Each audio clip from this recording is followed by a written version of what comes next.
Hey everyone, welcome back to Wicked Deeds. We're your hosts. I'm Brittany. And I'm John. And before we begin, we're excited to announce that we'll be attending the True Crime Podcast Festival 2022 in Dallas, Texas from August 26th to the 28th. If you're already planning on attending or will be in the area, come say hi. Check out their website at truecrimepodcastfestival.com for information regarding tickets, hotel accommodations, and a list of all the podcasters that will be in attendance. We hope to see you there. Now, for today's episode, we'll be diving into one of the most bewildering missing persons cases I've researched so far.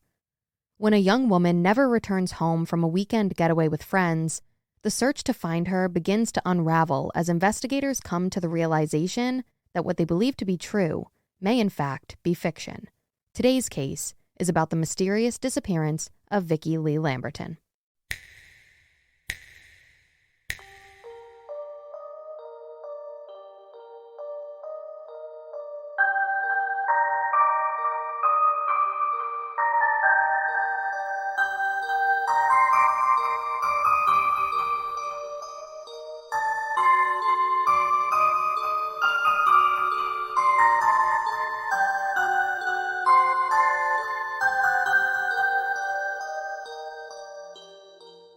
Vicke Lee Lamberton was from a small town in Kansas known as Harper, but she didn't want anyone to know that, so she'd tell people she was from Colorado.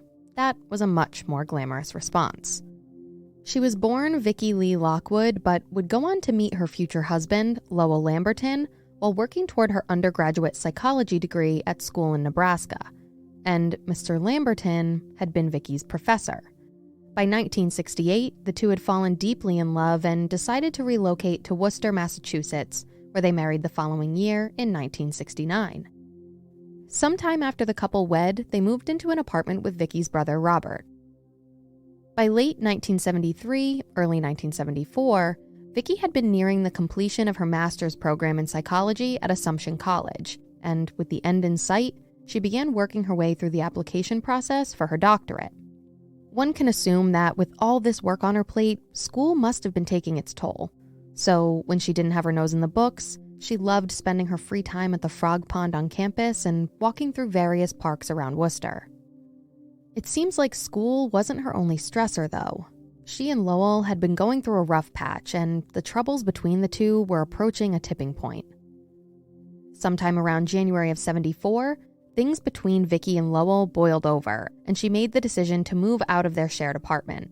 It seems as though there were some marital issues the two just couldn't work through, and it turns out the catalyst for those issues was somewhat ironic.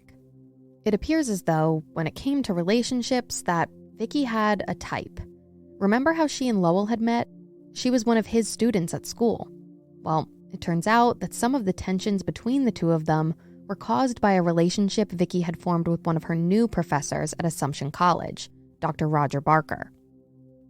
Now, when I say relationship, I don't mean to insinuate that it had been one of a sexual nature, as it's never been confirmed one way or the other.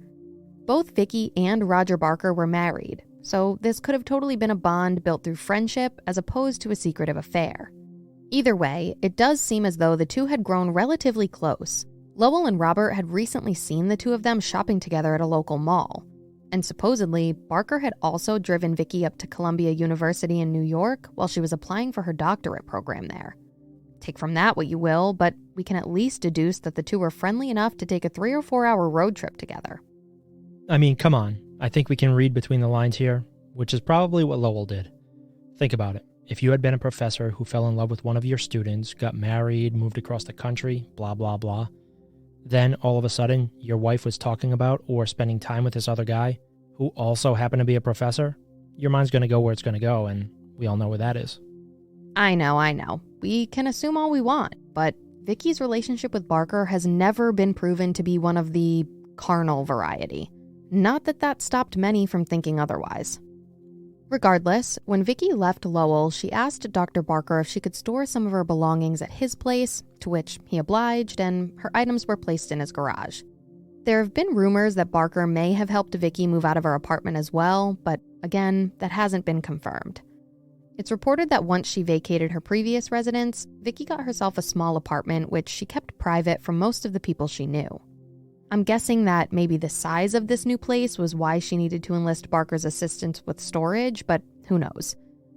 As far as what Vicke's plan was from that point on, I can't really say, but it didn't look like she ended up in the best situation possible. She was currently enrolled in her master's, on the verge of starting her doctorate, living alone with little to no money and no job. So the Lambertons had split up and Vicke seemed to be moving on with her life.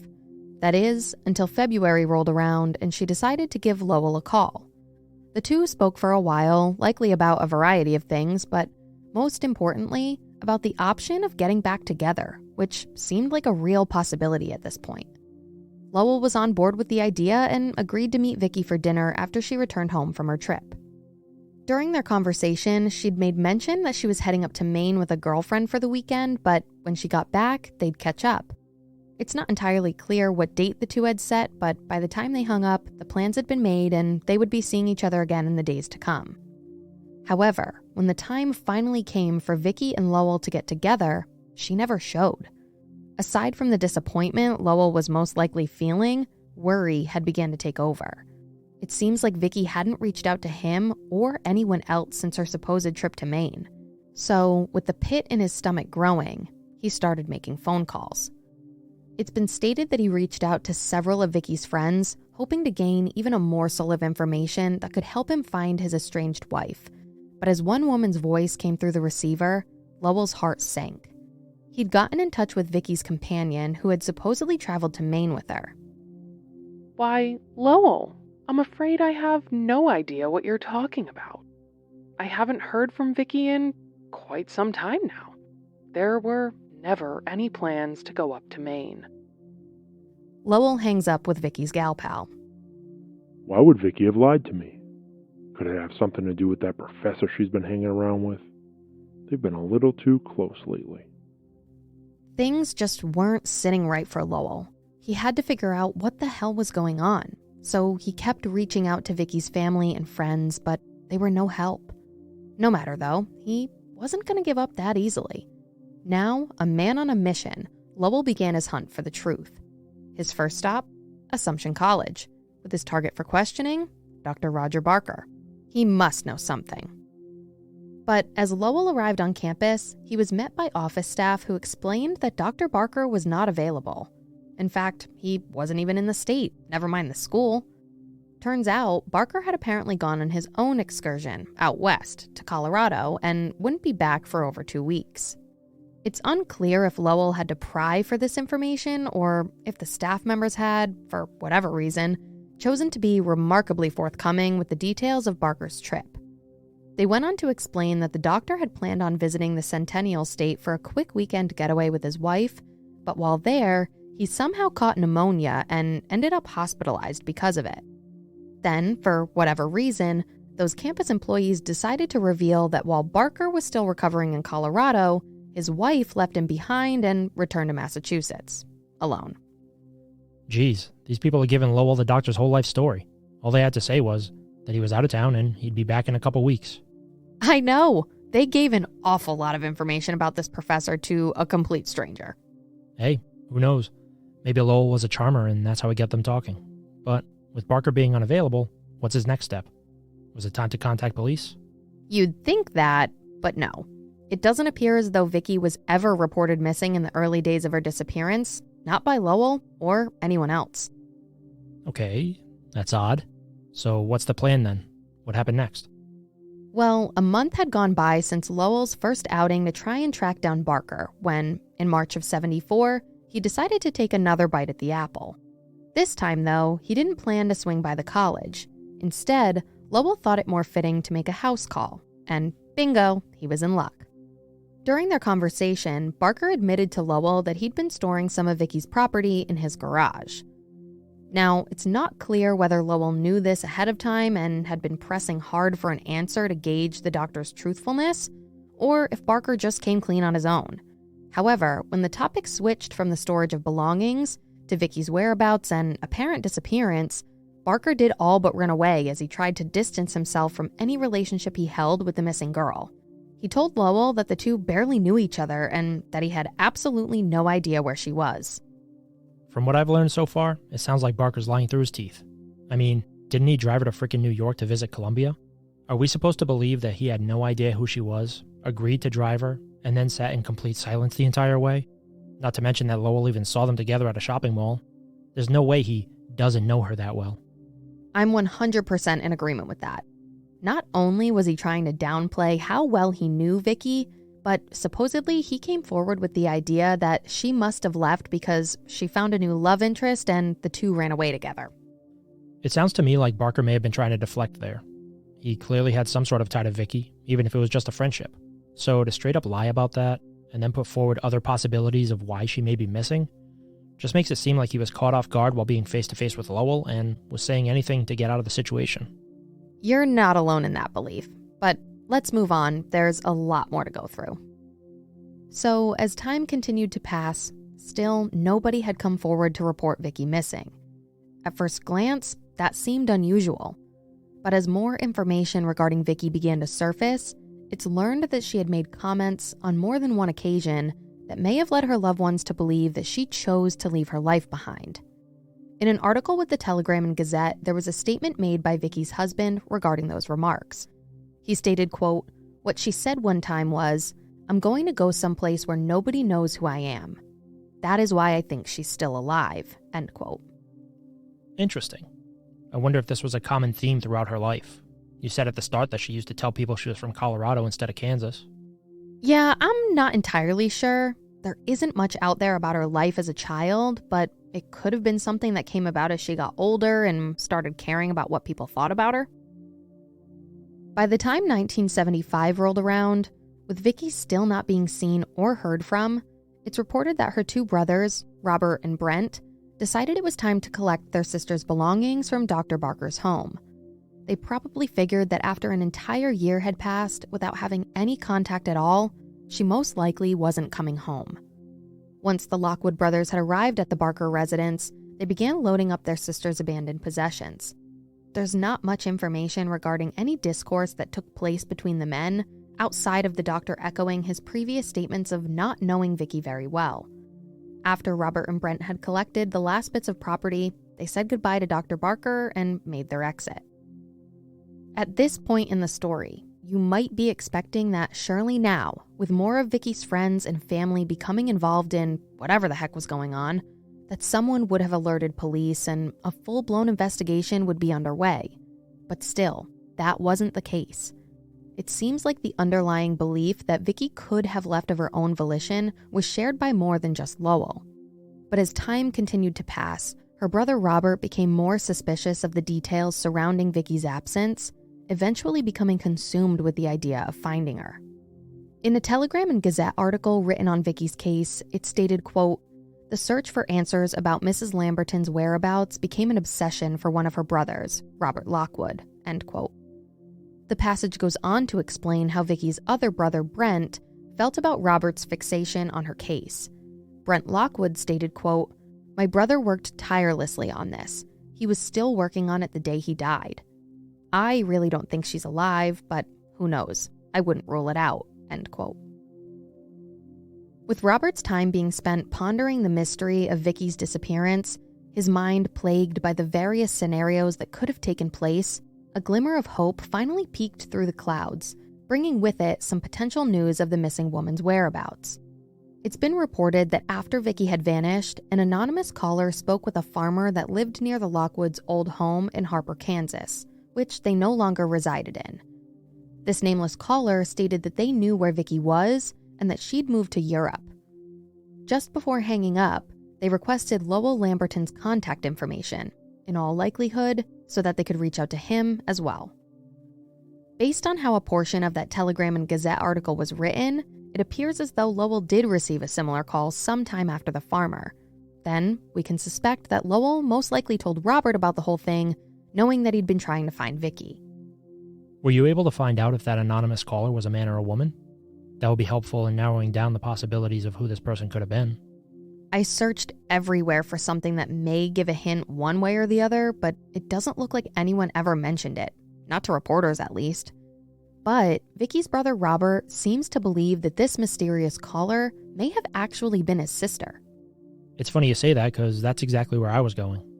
I wonder if Vicke had finally arrived to her destination, made herself comfortable, and was now taking a moment to let her loved ones know she was okay. I mean, maybe. I just don't know if I believe that if it were her, she'd be calling to alert people of her safe arrival to her new life when she had just literally left them all behind. If anything, I think it was like a one last goodbye for her.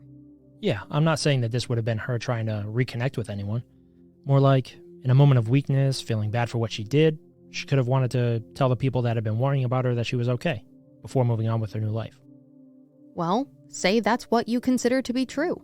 If it were, you would have landed yourself amongst those who stood on one side of a very distinct line drawn in the sand, separating those who believe Vicke is still alive and those who think something more tragic may have occurred. When it came to Robert, he seemed to be teetering on the edge of either side. It seems as though his main objective was to find his sister, even if the answers that led him to her weren't what he hoped for. During his probe into Vicke's disappearance, Robert began compiling the information he'd collected through various interviews and other investigative tactics, eventually publishing most of his findings on a website he created dedicated to his sister's case. Unfortunately, that site is no longer active, but I was able to find an archived snapshot of what looks to be its front page. Based on what's still available through the archive, it appears that Robert was able to put together a decent write-up of what he'd uncovered. Even today, without a fully functional site, it's clear that anyone who stumbled upon his work would have gained valuable insight into the puzzle he'd been piecing together. It's reported that at some point during the 1990s, Robert finally chose to approach police with his conundrum. The details of their exchange are unknown, but for one reason or another, after the conversation ended, a missing persons report still had not been generated for Vicke Lee Lamberton. Throughout the following years, Robert continued his search with the same fervor he had since the beginning, until sadly, in 2009, his investigation came to a close with his death. By 2010, it had been over 36 years since Vicke was last seen or heard from. Police had no record of her as a missing person, and it appeared as though Vicke was on the verge of being forgotten. Until, just by chance, Detective Sullivan with the Unsolved Homicide Unit in Worcester, Massachusetts, came across Robert Lockwood's website, which caught his attention. As Sullivan began to look into Vicke's disappearance, he spoke with Brent Lockwood, who was able to provide more specifics, therefore allowing him to officially file a missing persons report for her. In that Telegram and Gazette article written on Vicke's case in 2012, it stated, quote, "It was that website that got Detective Sullivan's attention.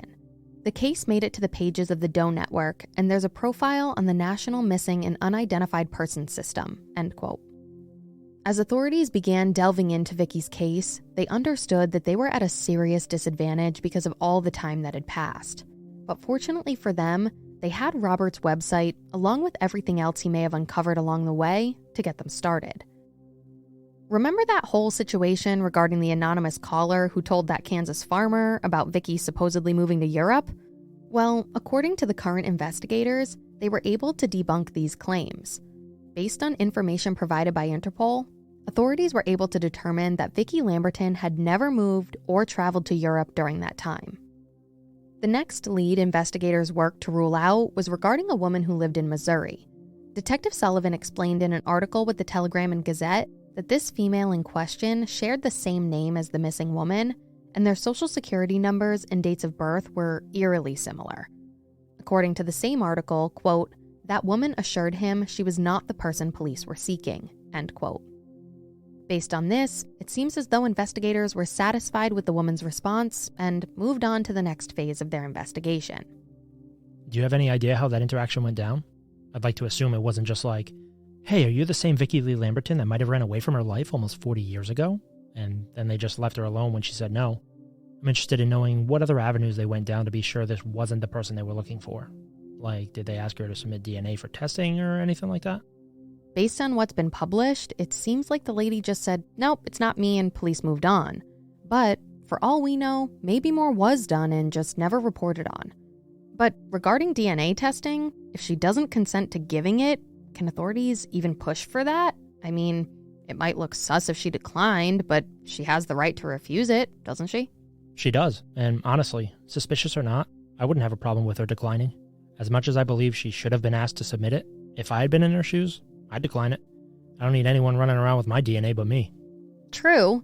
I'm sure if investigators had been able to make some kind of link between Vicke 1 and Vicke 2, we would have heard something by now. This article was written in 2012, and there haven't been any recent discussions pertaining to this event, so who knows? This hadn't been investigators' last resort, though. It was just another box they could check off as they made their way down a long list of possibilities. It turns out that there was actually another, much more important woman they wanted to track down.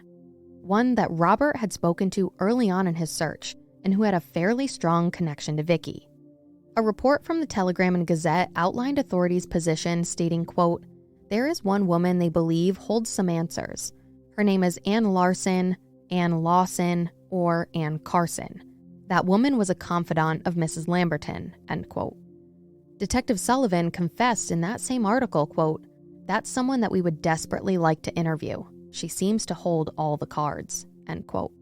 So, did they find her? Yes. Crazy enough, a friend of hers saw the article and sent it to her. Turns out that one of the names police put forward in that article was accurate, and Ann Lawson ended up contacting Detective Sullivan to try and help in any way she could. Ah, the impact of collective awareness. What a beautiful thing. I know. It proves that by bringing attention to cases like this, a lead that would have otherwise been a dead end can totally turn into something useful. In 2013, an update on the investigation was released, providing a look into where things stood up to that point. Come to find out, Ann Lawson was also a resident of the same apartment building that Robert, Vicke, and Lowell had all lived in. She and Vicke had built a friendship which grew from simple passes in the hallway of their building to confiding in one another. They'd talk pretty much every day, and Vicke felt comfortable enough with Ann that she'd tell her all about her life, her issues, and everything in between. From what I understand, a lot of their discussions before Vicke went missing had to do with her unhappiness in her marriage to Lowell and other men she may have been feeling drawn to. However, one thing that never came up between the two was the prospect of Vicke wanting to run away from her life. Now, this is where things start to get interesting. While speaking with Ann, investigators learned that Vicke's phone call to Lowell before she went on that supposed trip to Maine actually wasn't the last contact she had before going missing. It turns out that after she hung up with her husband, Vicke spoke with Ann and told her a wildly different story than what she had just told Lowell. Vicke disclosed that yes, she was indeed taking a trip, but not with a girlfriend and not to Maine. Ann Lawson told the Telegram and Gazette, quote, "She called me one day and said she was going to Colorado with friends, and I never heard anything after that," end quote. Oh, hell no. Colorado? Like where Barker went? Mm-hmm. But wait, there's more. Seated within Robert's documentation of what he had learned and posted on his website, it seems as though he had also spoken to Ann Lawson back in 1980. He wrote on the website, quote, "Lamberton reportedly told her friend that she was going to Colorado with Barker that weekend in February 1974. The friend also said that Lamberton mentioned possible future marriage plans with Barker. Lamberton promised to call her friend when she returned from Colorado, but her friend never heard from her again," end quote. This is insane. No wonder Robert got consumed by this case. There are so many confusing elements and storylines being put forward that it's almost impossible to narrow down who's lying and who's being honest. For starters, you have Vicke's story to Lowell, which seems like just a straight-up lie. We know that she didn't go to Maine because the friend she was supposedly going with confirmed it never happened. So why, if she and Lowell had been separated, would she call him and act like she wanted to get back together just before leaving on whatever trip she went on, if she even did go on a trip? Honestly, I have no idea. Because even if the trip to Maine portion was a lie, you'd have to assume that she called Lowell for some reason, which really only leaves her desire to get back together with him. But then, based on Ann's recollection of her and Vicke's last conversation, that doesn't even seem to be true. Which makes me think that she must have been trying to play some type of angle. I'm not sure why, but that's my gut instinct. The things she told Ann seem to be much more verifiable, but now I'm questioning any of her stories. We know Barker went to Colorado, but he went with his wife. So unless she was down with whatever was going on between her husband and Vicke, I can't see that being a fun trip. Well, his wife did come home without him. Maybe they had some type of falling out over Vicke being there? Okay, sure. But if we can believe anything at this point, we can believe that Barker really did come down with pneumonia, which extended his stay, and maybe his wife had to come home for some reason. After all, they had only planned for a weekend getaway. But that makes me think, what if Vicke didn't really go to Colorado either, and she fed both Lowell and Ann a load of BS? She had clearly been friendly enough with Barker for him to house her belongings for a bit, so maybe he had told her about his trip, and Vicke decided to use that as another story to cover up whatever she was really doing.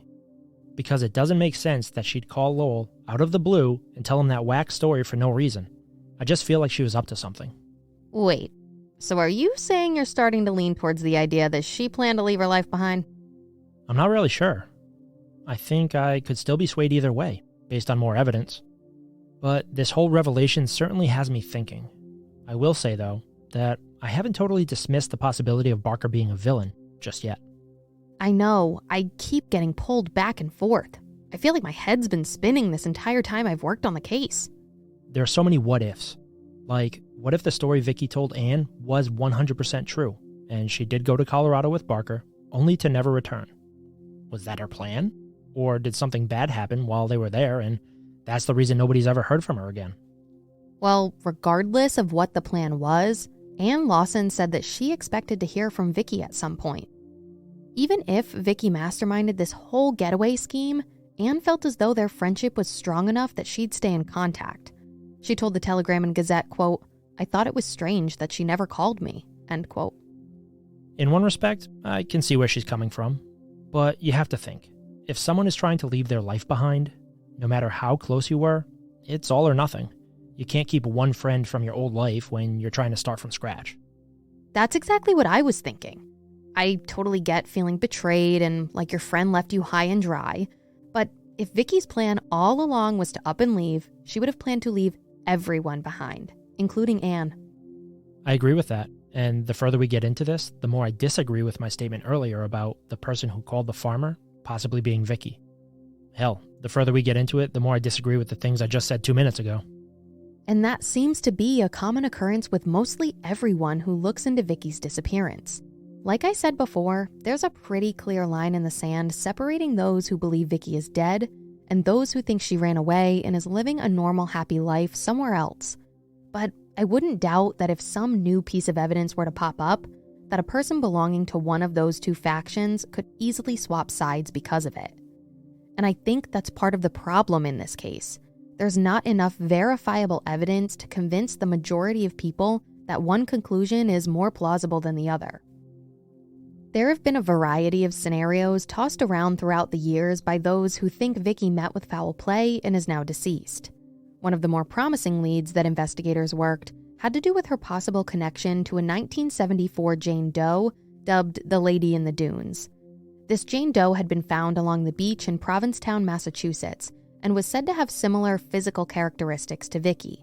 The Lady in the Dunes was described as being anywhere from 25 to 40 years old when she was killed, standing about 5 feet 6 inches tall, approximately 145 pounds, having brownish red hair. And Vicke was said to be roughly 5 feet 3 inches tall, weighing 110 pounds with brown hair. The Lady in the Dunes also had what's been described as, quote, extensive dental work done, and when comparing that to Vicke and her impeccable teeth, it was feasible that someone looking at the two could find a link between them. So not only did the two have fairly comparable physical attributes, but the Lady in the Dunes was found right around the same time Vicke went missing. Vicke was last seen in February of 1974, and the Lady in the Dunes' body was found in July of 1974. When coupling all those factors together, it seemed as though authorities really had something.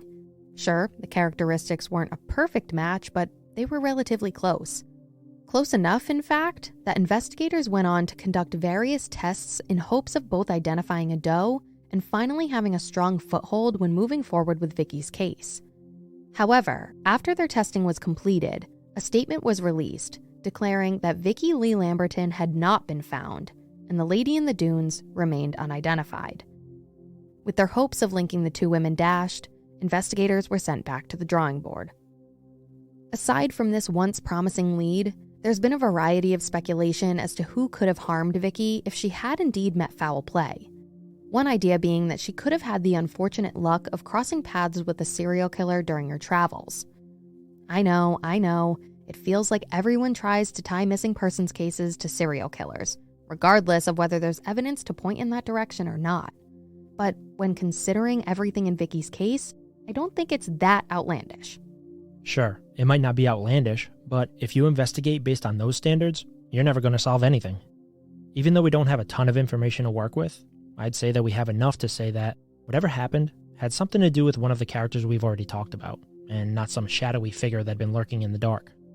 Yeah, I agree, but that doesn't stop people from coming forward with alternative theories. And as far as the whole serial killer thing goes, some people have tried to make a connection between Vicke's disappearance and Ted Bundy, if she really had made her way to Colorado. But I don't think it quite fits. I'm not really one to delve deep into serial killers, their past, and the history of their killings, so I just did a quick Google search to get some basic info on Ted Bundy and when and where he committed his crimes.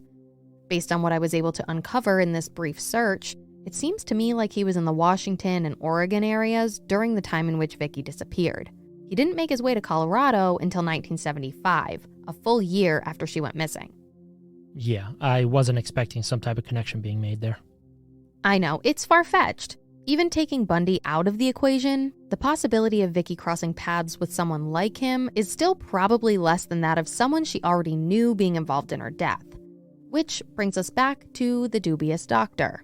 There are so many things surrounding Roger Barker that just make you say, You've got that right. He stood out to me from the very beginning as someone who's untrustworthy. He couldn't even fess up to being close with Vicke after it was already obvious that they were. Lying about something as basic as a friendship attracts more suspicion than just being honest about it. It makes you think that he was doing everything he could to try and hide his connection to Vicke, because maybe there was some truth behind their affections for one another, and Roger didn't want his wife to find out. Because I refuse to believe that she'd be okay with him spending time shopping and going on trips to New York with a young female student. Yeah, most likely not. I can't say for sure how trusting of a wife she was, but I don't think I'd be comfortable with it.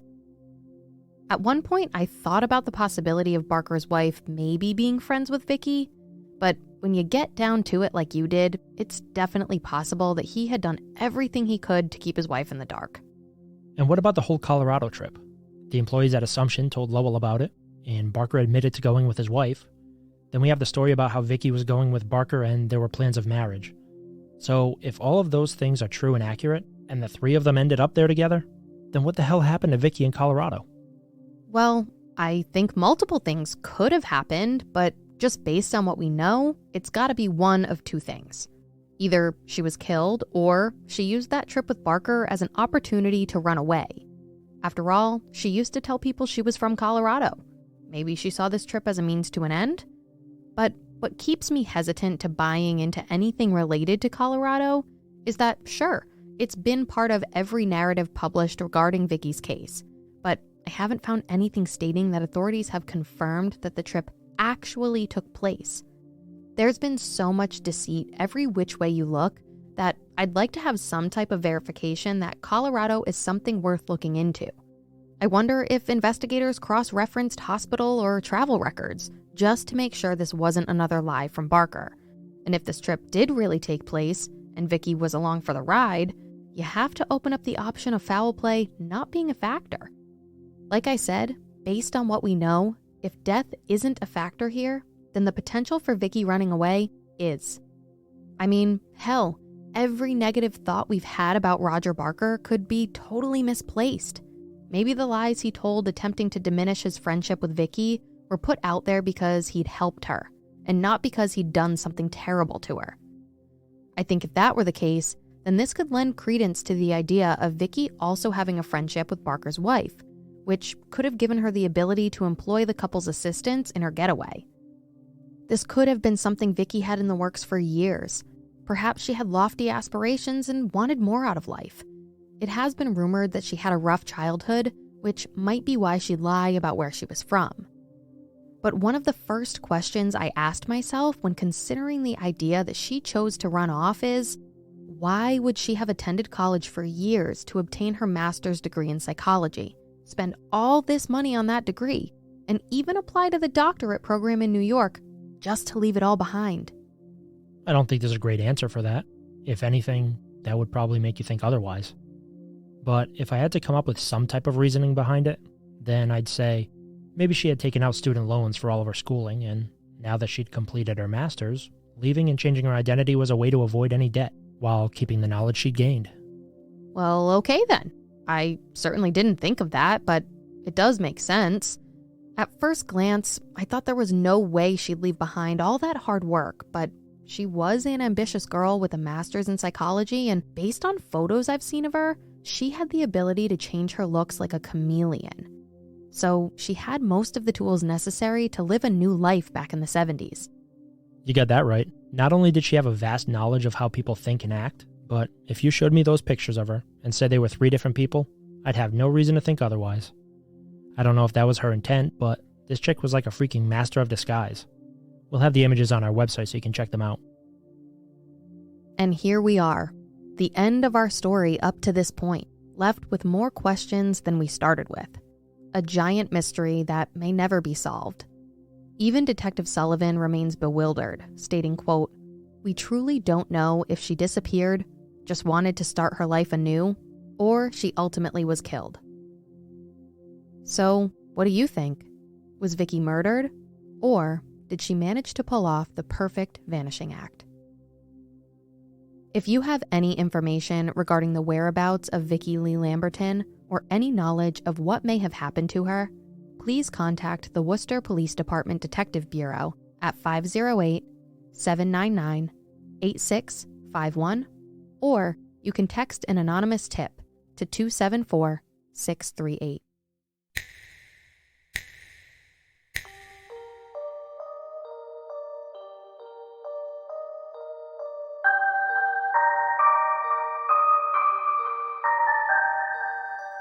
Thank you all so much for tuning in every week. We're so happy to have you here. Make sure to leave us a 5-star review before you go and follow us on our socials. You can follow us on Instagram at wicked.deeds.podcast and on Twitter at wickeddeeds.